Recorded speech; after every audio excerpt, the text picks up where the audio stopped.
રી-ઇમેજિંગ Vadodara theme પર કાર્યશાળા યોજવામાં આવી હતી। ટીમ વડોદરા દ્વારા સવા વર્ષ પૂર્વે રી-ઇમેજિંગ વડોદરા થીમ પર કાર્યશાળા યોજવામાં આવી હતી, જે અંતર્ગત 10મી તારીખે યોજાનારી કાર્યશાળામાં ભવિષ્યનું વડોદરા કેવું હશે તેના પર શ્રેષ્ઠીઓના સૂચન લેવાશે।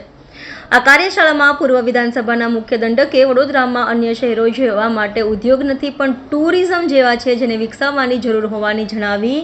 યુનેસ્કોમાં ક્રિએટિવ સિટી તરીકે બિરુદ મળે તે માટેના પ્રયત્નો હાથ ધરવા ટીમ વડોદરા પ્રતિબદ્ધ છે તેમ કહ્યું હતું। શહેરમાં ટીમમાં વડોદરા દ્વારા સવા વર્ષ પહેલા રી-ઇમેજિંગ વડોદરાની થીમ પર કાર્યશાળા યોજવામાં આવી હતી। બેઠક ભવિષ્યનું વડોદરા કેવું હશે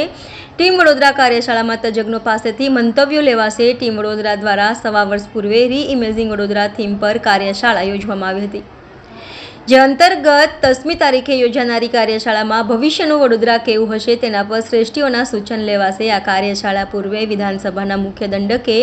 વડોદરામાં અન્ય શહેરો જેવા મોટા ઉદ્યોગ નથી પણ ટુરિઝમ છે જેને વિકસાવવાની જરૂર હોવાનું જણાવી યુનેસ્કોમાં ક્રિએટિવ સિટી તરીકે બિરુદ મળે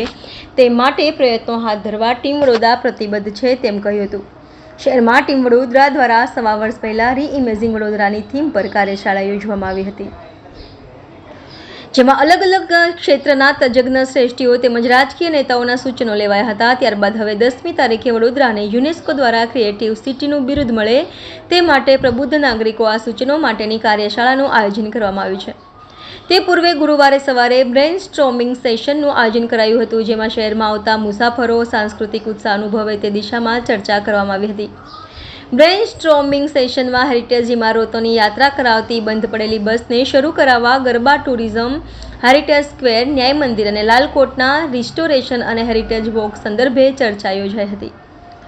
રી-ઇમેજિંગ વડોદરાની આગામી કાર્યશાળા સંદર્ભે યોજાયેલી પત્રકાર પરિષદમાં વિધાનસભાના મુખ્ય દંડક બાલકૃષ્ણ શુક્લએ જણાવ્યું હતું કે વડોદરાની ઓળખ સમા garba, performing arts, fine arts, heritage buildings,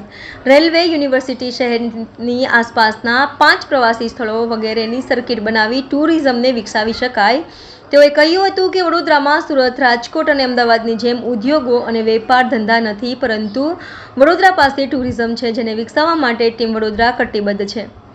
ભવિષ્યનું વડોદરા કેવું હશે તે અંગે કાર્યશાળામાં ચર્ચા કરી સૂચનો લેવામાં આવશે। વડોદરા શહેરને ક્રિએટિવ સિટી તરીકે યુનેસ્કોમાં માન સન્માનભર્યું સ્થાન પ્રાપ્ત થાય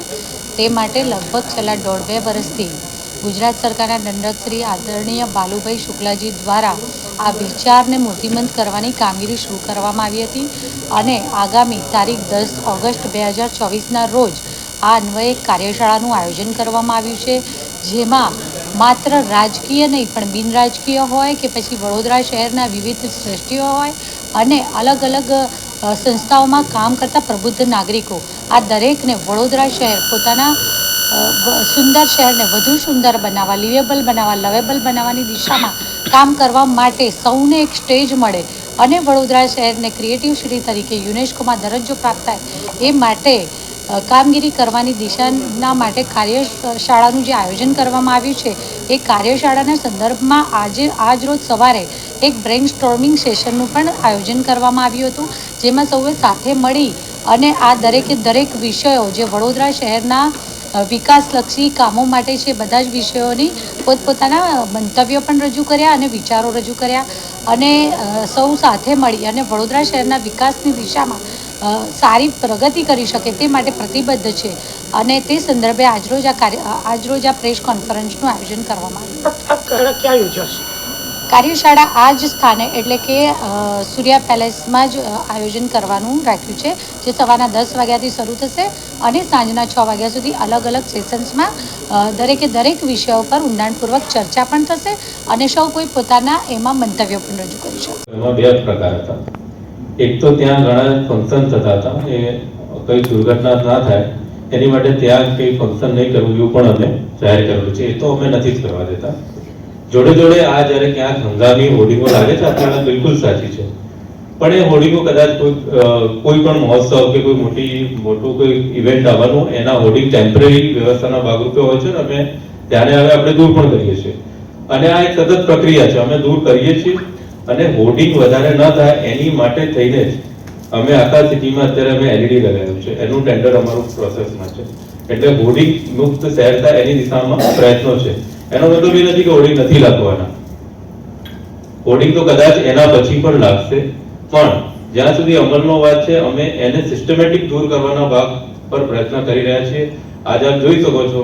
કે માર્ચ મહિનામાં જેનું ખાતમુહૂર્ત થયું તો આજે બધા 25 થી પણ વધારે એલઈડી અને ઘણા 3D એલઈડી પણ લાગે છે, જેમાં એ રેવન્યુ અર્નિંગનો ભાગ છે. અને આ હોર્ડિંગ પણ દૂર થશે, એનાથી સિટી ક્લીન બી થશે અને એની સાથે સાથે વર્લ્ડની બેસ્ટ સિટી અને ઇન્ડિયામાં સારામાં સારું ઇન્ફ્રાસ્ટ્રક્ચર વધારવામાં થાય એમાં બધા જ આયામોનો, રિંગ રોડ હોય કે પછી એની મોબિલિટી હોય કે લિવેબલ સિટીનો કોન્સેપ્ટ હોય, એ બધામાં પણ ચર્ચા વિચારણાઓ પણ એ જ ફોરમમાં થવાની છે.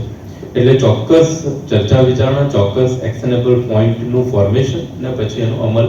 એ સાથે આ 10મી કોન્ફરન્સ થવાની છે. સાહેબે અને મેયર સાહેબે અને દંડક સાહેબે આપને વિસ્તૃત બ્રીફ આપ્યું છે.